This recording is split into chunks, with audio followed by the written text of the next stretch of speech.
আসসালামু আলাইকুম প্রিয় দর্শক, মজার একটি ভাজি তৈরি করব ঢেঁড়স দিয়ে, আর দেখতেই পাচ্ছেন টমেটো দিয়ে। এটা কিন্তু ভীষণ মজার। যাদের খেতে ভালো লাগে না, এখন কিন্তু অনেক গরম পড়েছে, ভাত যাদের খেতে ভালো না লাগে না, গরমে কিছুই মাছ মাংস ভালো লাগে না, চাইলে এই ভাজিটা ট্রাই করতে পারবেন। একটু টকটক লাগবে, ভীষণ মজার। এক প্লেট ভাত নিমেষেই খেয়ে নিতে পারবেন এই ভাজি দিয়ে, এমনকি রুটি দিয়েও খেতে পারবেন। এই ভাজিটা অনেক মজার ছিল। ভাজিটা বিলিভ মি, আমি ভাত খেয়েছি ভাজিটা দিয়ে, এত ভালো লেগেছে, এত সুস্বাদু, আপনাদেরকে কি বলবো, ভীষণ মজার। একবার ট্রাই করলেই বুঝতে পারবেন কতটা মজার ভাজিটা ছিল। অসম্ভব মজার এর ঢেঁড়স ভাজিটা, অবশ্যই একবার তৈরি করবেন। এখন মূল রেসিপিতে চলে যাব। প্রথমে প্যানে দিলাম তেল, পরিমাণ মতো তেল দিয়ে আমি সয়াবিন তেল আর সরিষার তেল দিয়ে এখন ভাজিটা করে নেব।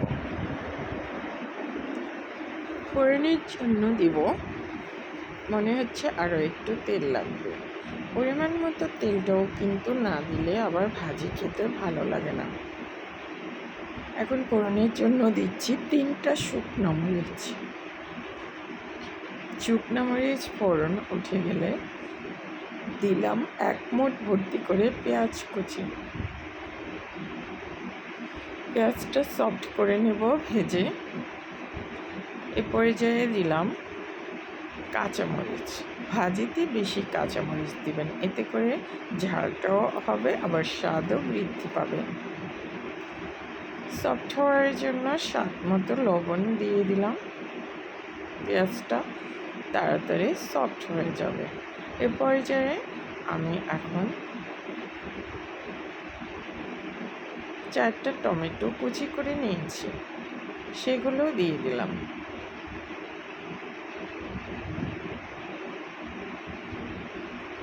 টমেটোটা পেঁয়াজের সাথে কিছুক্ষণ ভেজে নেব সামান্য হলুদ দিয়ে। হলুদ কিন্তু শরীরের জন্য এমনও উপকারী, যে কোনো কিছুতে একটু হলুদ দিয়ে দিবেন, শরীরে ইমিউনিটি বাড়ায় হলুদ। এখন ওই যে ঢেঁড়সগুলো দিয়ে দিলাম।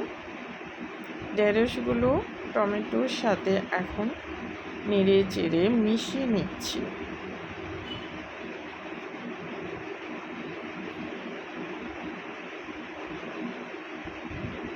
মেশানো হয়ে গেলে ছড়িয়ে ছিটিয়ে রাখলাম ভাজিটা। এবারে আবার প্রথমে অল্প লবণ দিয়েছিলাম, আবার স্বাদ মতো লবণ দিলাম। এবারে আবার নেড়ে চেড়ে এখন চুলার আঁচ মিডিয়ামে রেখে ভাজিটা ছড়িয়ে ছিটিয়ে রাখবো, যাতে করে নিচ থেকে একটু লাল লাল হয়ে যায়। তাহলে কিন্তু ভাজিটা ঝরঝরে হবে আর খেতেও ভালো লাগবে। এই যে দেখেন, ভাজিটা আমার অনেকটাই সফট হয়ে গেছে। আর এই যেভাবে ছড়িয়ে ছিটিয়ে রেখে ভাজিটা করছি, এতে করে সবগুলো ভাজিতে সমানভাবে, মানে নিচে লাল লালটা হয়ে আসবে। ভাজি, যে কোনো ভাজি করার সময় এরকম ছড়িয়ে ছিটিয়ে রাখবেন, তাহলে ভাজিটা ভাজা ভাজা হবে, লাল লাল হবে, খেতে ভালো লাগবে। আবার আমি ছড়িয়ে ছিটিয়ে রাখলাম। দেখেন কতটা লোভনীয় হয়েছে না ভাজিটা, দেখে মনে হচ্ছে না? এই যে দেখেন লাল লাল নিচে হয়েছে। আবার আমি নেড়ে চেড়ে উপরেরটা নিচে দিচ্ছি, নিচেরটা উপরে দিচ্ছি, আবার ছড়িয়ে ছিটিয়ে নিচ্ছি। এবারে কিন্তু আমার ভাজিটা একদম কমপ্লিট। এবার আমার পরিবেশনের জন্য তৈরি, গরম গরম ভাতের সাথে সার্ভ করবেন, সবাইকে খুবই পছন্দ করবে, দেখবেন অনেক মজার। আল্লাহ হাফিজ।